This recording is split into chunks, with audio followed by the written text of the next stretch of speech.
Your Creative Push, episode 83. If you want to do something, you just have to start now.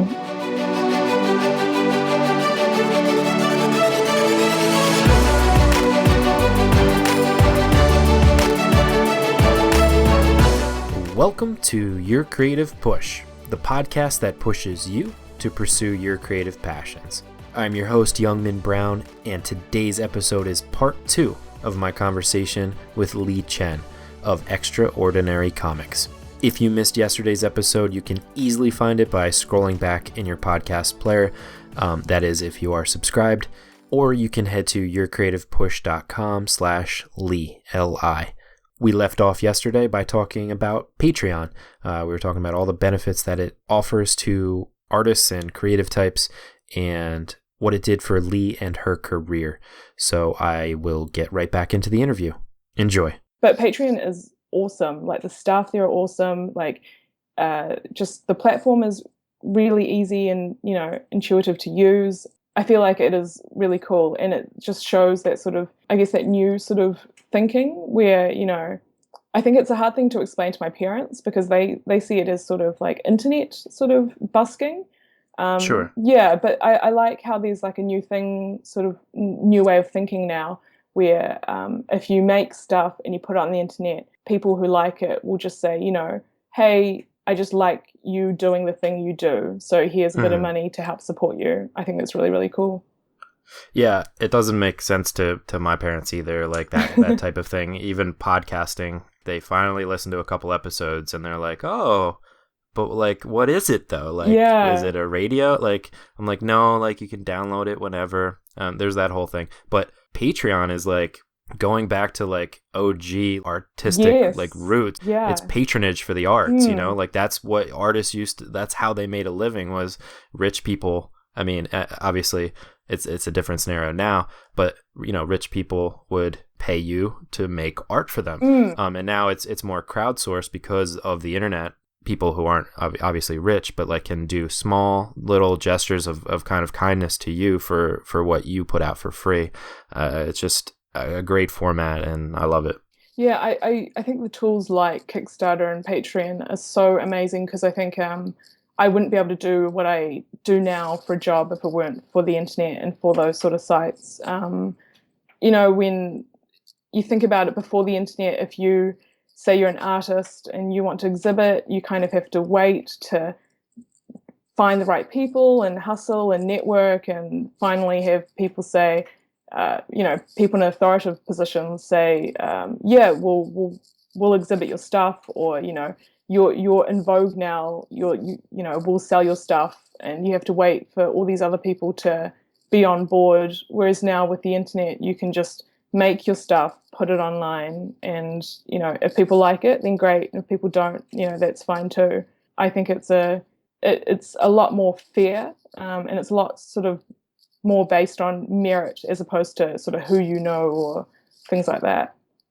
Yeah, it's a lot of luck is involved with the old way, and it's also the powers in the hands of the few. Yeah. It's based on their tastes. Yes, and what they think is good, and not based on what literally everybody else thinks. You know what I mean? Like the people are able to speak. Yeah. Patreon. And cutting out sort of the middleman as well. Like, you don't need a publisher or all these other people. You can just go and do it yourself, and then talk straight with the fans and things like that. I think is really, really cool. Absolutely. And for anybody listening, the Patreon has a pretty cool podcast as well, now that you're into podcasting. So you can check that out. It's the Patreon podcast, and they interview various artists and creative people and whoever that uses Patreon as kind of a format. It's really interesting. Do you have like a worst creative moment that you could share with us? Yeah, I think probably the thing that comes to mind is that every now and then I do get sort of creative burnout, which I think a lot of people can relate to, where I just go through this period where I just hate all my work. And I feel like, my best work is behind me, and I start feeling like inspiration or creativity is like a finite resource, and I've used it all up. Like, I've and I get quite upset over it, and I start thinking about, like maybe I need to get into a different career. Like I'm done doing this. My brain doesn't think like that anymore. And every time it happens, I always say to Jordan, like, this is it. I know it's happened before and I get over it, but this time is the serious time. This is for real, Yeah, this Jordan. is for real. And every time Jordan's like, you'll get over it. Don't Hmm. fuss about it. You always do this. And I'm like, no, Jordan, you don't understand. This time I've definitely lost my creativity. Um, and I think it's probably one of the worst things, especially if it's sort of your creativity is something that you're relying on to pay your bills. To go through that is quite terrible, and it's not something that you can just sort of lie in bed, drink lots of fluids, and sort of get over. Hmm. So it's taken me a while to sort of figure out what I need to do, and I think now I sort of have a plan, which is just that if I have creative burnout or I can feel it coming, I just sort of take a break from drawing and I'll just do something else. I'll catch up on a favorite TV show, or I'll read comics, or just take a break and not think about it. And I feel like that's probably the best thing to do instead of just, agonizing over it. The more you agonize, the worse it gets. Yeah, absolutely. And that's great that you can kind of it enough to feel it coming on. But I do feel like creativity is kind of cyclical. You do get spurts of inspiration, like where sometimes I'll get in 1 hour or like 2 hours in a night, I'll get all these ideas. I think the key is like to get all those ideas out and just like really take advantage of that time where you're feeling creative, and not do like the secretarial work that is involved with whatever you're doing, or if you're a painter, or filling in the I'm not sure the technical terms, but like where the idea is already on the canvas and it's just a matter of kind of filling in the gaps. Like spend that time when you're not as creative, if that makes sense. Yeah. I don't know. I think it's kind of universal, but I think a lot of people suffer from this cyclical nature of you get spurts of ideas and then you get busy work. Yeah. That's involved with it. So I love that. How about your best moment? Do you have like a most triumphant creative moment? I think my most triumphant creative moment, I think probably two things. The first one is probably when I did my first Kickstarter. So that was probably my most triumphant moment, and one of the things I'm most proud of doing, just because it was such a steep learning curve. And I was so stressed about it. I cried a lot, actually. A lot of my fans don't know this, but once I reached target, I was like, yeah, that's so cool. I can't believe I'm making books now. And then sort of like a few minutes later, I was like, oh, okay, now it's a real thing. Now I have to do this. And then I was So like, it wasn't tears of joy, it was tears of like, no. oh my God. Yeah, it was tears of stress. And then I started thinking, because I worry and stress a lot. It's just my nature. And I started Hmm. thinking, what if it's terrible? What if everyone hates it? What if, it's the first sort of Kickstarter in history where everyone hates their project, yeah, hates it, and they want a refund. And what am I going to do? And then I just sort of like, I need to have someone who knows how to make books tell me how to make books. I don't know what I'm doing. And then I just cried and I don't Hmm. even know what's happening. Yeah. But and then even after the books were made, shipping, because most of my fans and most of the people that supported the Kickstarter, half of them were from the US, and Hmm. another good chunk were from Europe. So shipping just turned into this big nightmare, and it cost me so much money.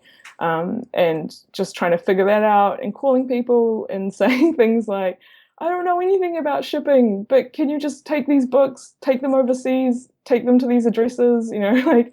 everything was just really stressful. And I think after it was all done, and then because I got ISBN numbers for them as well, so they're quote unquote real books now. Hmm. And then walking into a library and actually having one of my Twitter followers send me a photo of my books in the library of my hometown was just like such a special moment. I cried again when that happened. Just to know that So cool. yeah, they're real now, and they're in a library that I used to always visit when I was little, was like a really big moment. I was really proud of myself. Yeah. And probably on the sort of other way of interpreting that question, I think every time I finish something, there's a bit of creative triumph. I think that's the thing that sort of keeps me going, that, you finish something and you look at it and you go, huh, well, that turned out okay and it was fun, and, let's do another one. Let's draw another picture. Let's make another comic. Yeah, I mean, that's the whole point of this, this podcast, this push is to finish something, to have this like tangible thing that you have done, you've completed, it's out in the world, it's out of your brain, and it's like off of your chest, it's there, and you can kind of look on it. Do you have a favorite one, a favorite comic that you are kind of like you see as like a keystone or like a hallmark of my comics? Yeah, probably the Fast and Curious one. I don't know the exact number, but it was because I was listening to the radio and there was an ad for Fast and Furious, and I misheard it, and it sounded like Fast and Furious, and that made me laugh. And I drew this sort of comic of like cats racing, and they halt and they see a little bug on the side of the track, and they all stop to look at the bug. So I think that's probably one of my favorite ones. Yeah. Oh, I didn't even see it, and I'm laughing at it. That's awesome. Yeah. Cool. We'll link that in the show notes as well. Cool. What would you say that art and creativity bring to your life? I think they give me a way to communicate with the world that I wouldn't be able to do in any other medium. I'm not very good with words, so I feel like to be able to draw pictures and, have a certain feeling while you're drawing them. Sometimes I'll draw a picture and I'm feeling really nostalgic, and I'm drawing this picture that maybe doesn't definitely portray, me being a kid or anything like that, but just I'm thinking about being a kid and things I used to do when I was little, and I draw this picture and you put it online, and then other people comment and say, oh, for some reason this picture made me really nostalgic. It reminded me of stuff I did when I was little.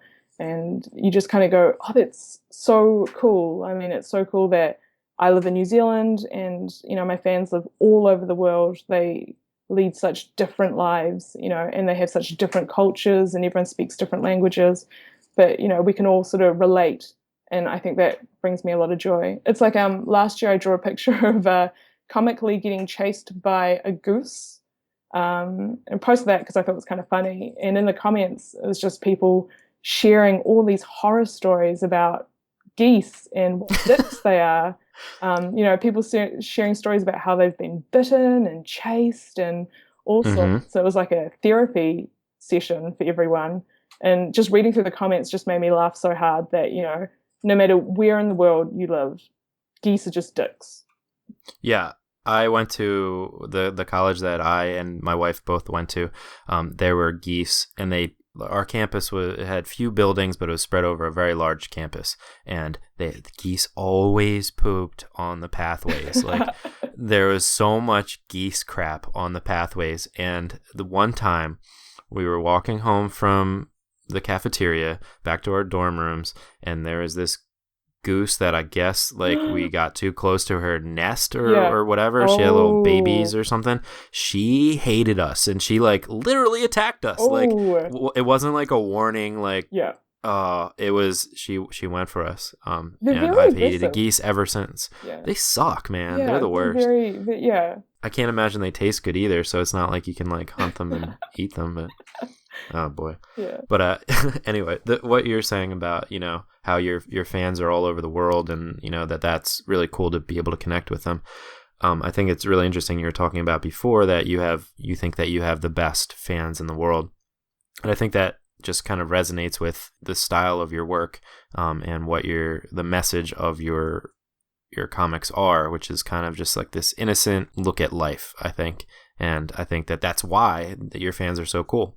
Because it's that form. It's not like you're gonna have some business executive that, this Wall Street guy that on his free time is just like, oh, you know what I mean? It's like down to earth people that like want to kind of reconnect with like that childlike wonderment of just life and just the curiosity of life. And I think that's what art is all about, is to kind of find that tribe to try to bring everyone together, and being able to communicate with art is awesome. Because I really like capturing sort of little moments, when you're walking down the street and you see just a really good cloud, And it's Mm. kind of weird just to tap strangers on the shoulder and be like, look at that cloud, isn't it great? Because then you sound Yeah. like a crazy person.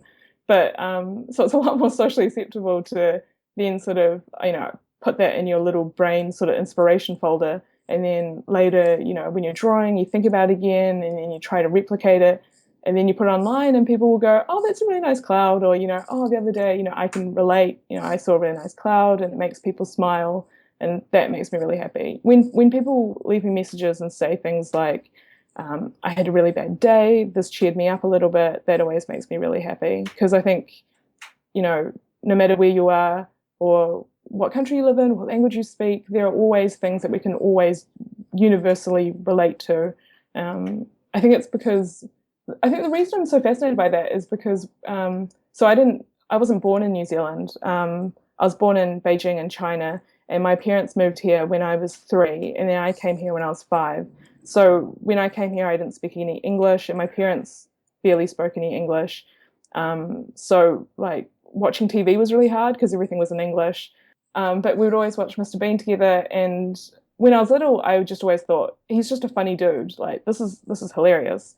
And then I got older, and as I rewatched them, I just realized, it's mind blowing how you can play Mr. Bean in its original form in any country, and people will understand it and laugh.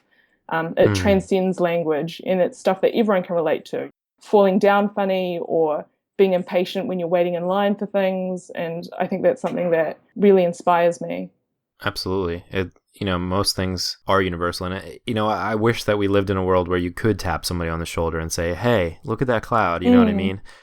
One of the interesting things is like now that there's all this like pedophilia stuff. Well, this is weird to talk about, but like you can't even like approach a kid and like as they say hi, mister, or like whatever. It's like you're like, oh, like okay, like hi, like you have to like keep your distance. You know what I mean? Yeah. It's a weird world that we have kind of created for ourselves, and I feel like the internet does give that open communication where in real life you can't experience that as well, which is really kind of actually sad now that I think about it. Yeah. That you can't, I don't know, tap that person on the shoulder and say, look at this beautiful, like, are you seeing this? Are you seeing this right now? Look at the sunset. Are you like, what are you doing on your phone? I don't know. Yeah, definitely. I totally know what you're talking about. It is weird that, you can sit on a subway or a train and no one will talk to each other. Yeah, on the internet, it's sort of anyone can talk to each other, and there's a lot more sort of, freeness about it. Yeah. Oh, well, maybe one day we'll just all live on the internet. Yeah, that'd be great. I think that's where we're heading. Great. I don't know. Do you have a favorite book or YouTube clip or anything else that maybe you draw inspiration from and that maybe we could too? Okay. Well, my absolute all-time favorite comic is a Japanese manga called Yotsubato. And it's by my all-time favorite comic artist, Azuma Kiyohiko. And it follows this 5-year-old girl, and she's just very curious and, a little bit naughty and a bit sassy, and it just follows her everyday adventures. And I have all of them. I read them constantly. Anytime I'm feeling upset or down, they're like a recharge tool for me. So that's something that I would definitely recommend. Is it in English? Yeah, you can buy it in English, and I think you can read it online in English. But it's originally in Japanese, yeah. Oh, cool. All right, we ran out of time 30 minutes ago, but I appreciate you sticking in with me. I think it's been fun. I know it has been, but unfortunately, it is time for the final push. And this is where I ask you to reach to the microphone and grab the shoulder of one of the listeners that you've already inspired today that's thinking, maybe I can do this too, or maybe I need to get back to work, and give them your best words of advice and push them into action. Okay, well, not to be morbid about it, but I do think often about how everyone has a very limited, finite amount of time on Earth. So I just feel like if you want to do something, you just have to start now. And I really don't want to be old and have regrets about things that I wish I'd always done but didn't. So if you want to do something, you just have to do it, because you're going to die one day. And after you die, you can't make a comic anymore, well, as far as we know. So you just have to do it, and make time for it. I think if it really meant that much to you, you would find the time. Absolutely. Yeah. Maybe if we do end up living on the internet, we'll be able to make comics after we die. But Oh, for that'd now, be great. Yeah. but for now, you're right. You're completely right. It's do it now or forever hold your peace. So Yeah. I think it's easy to think you have a lot of time. You're living day to day, so you feel like you have the rest of your life to do things, but it just goes by so quickly. I mean, I sound like an old person now, but I just recently turned 30, so I mhm. just can't believe that I'm already 30. Like, I'm an adult, and there's still so much stuff that I want to do. And it's really sort of made me realize that if there are things I want to accomplish, I just have to do them now. I can't just wait, because then I'll be dead. Absolutely. Well, I just turned 30 as well, and that's been one of the themes of this podcast is the age of 30, and kind of what that means. And congratulations to you, because you have had a huge head start on life. I think, at least a creative life. I'm only just starting now. A lot of people that I've talked to, it's like 30 has been like the age where they kind of really got going. So congratulations to you for what you've done. I love your comic, and thank you so much for being on the show today. Thank you. Thank you for having me. It's been really great fun. Of course. And you can find Lee on her website, exocomics.com, exocomics.com, and on Facebook, Instagram, and Twitter. She is Exocomics. And you can also find everything we talked about today at yourcreativepush.com/Lee, Li, or yourcreativepush.com/exocomics, as well as links to check out volume 3 of her collection. Lee, thank you again so much. Thank you. Oh man, so much fun. Thank you so much, Lee, for coming on the show. Remember that you do not need anybody's permission to do the thing that you want to do. We've talked about it a lot on the show, but it is as simple as saying, I am this. I am an artist. I am a photographer. I am a writer. Whatever it is, you don't have to wait for the gatekeepers to tell you that you are something. You don't have to wait for a board meeting where people decide that you are this thing. You're the one who gets to decide that you are this thing, and all you have to do is take that first step, and the momentum will follow. Just decide that you are an artist, decide that you're a photographer, decide that you're a writer, decide that you're whatever you want to be. If you want to create some new thing that we haven't even thought of yet, that you've thought in your brain, be that. It's your job. You got to do that. Everything else will follow. And like Lee, you might have a situation where you're being asked to be interviewed, and you might be like, but I just kind of snuck in here. Do you realize that I just kind of made this up as I went along? That's what it is. That's what you need to do. You need to make it up as you go along. You will have things that you need to figure out, but you will figure them out. It's just about starting, so just go start. Since I have a moment, I want to give a shout out to some of you who left 5-star reviews on iTunes. JT Artman said, really inspiring. I'm a painter and often find it hard to get motivated. I listen to this podcast religiously for the last month. Can't get enough. DDub84 said, great encouragement. Creative work is difficult. This podcast helps get the juices flowing. Amanda of the World Wanderers from Canada said, this podcast is so inspirational. As a writer, I really love hearing other people's stories, both successes and failures. Thanks for an awesome show. And Trailer Lavorne said, Youngman rocks. Yay! Fantastic show on an important topic, the creative process. Great group of very educated and informed guests. Keep up the great work. Well, Trailer, you rock, and all of you guys rock. Everybody who left me a 5-star review, thank you so much. That's what really helps to get the podcast moving, to get it into the earbuds of more people, and to get more people inspired to create their work. And that's what this whole thing is about, so I really appreciate that. And if you have not left us a review yet, it's very easy to do, and you can head to yourcreativepush.com/review if you need some instructions on how to do it, but it would really help us out, and I would love to hear from you as well. On tomorrow's show, we have Sergio Lopez. If you're serious about going out there and becoming an artist, it's important to know why. Is it a soul-fulfilling thing, or is it more of a ego-driven thing?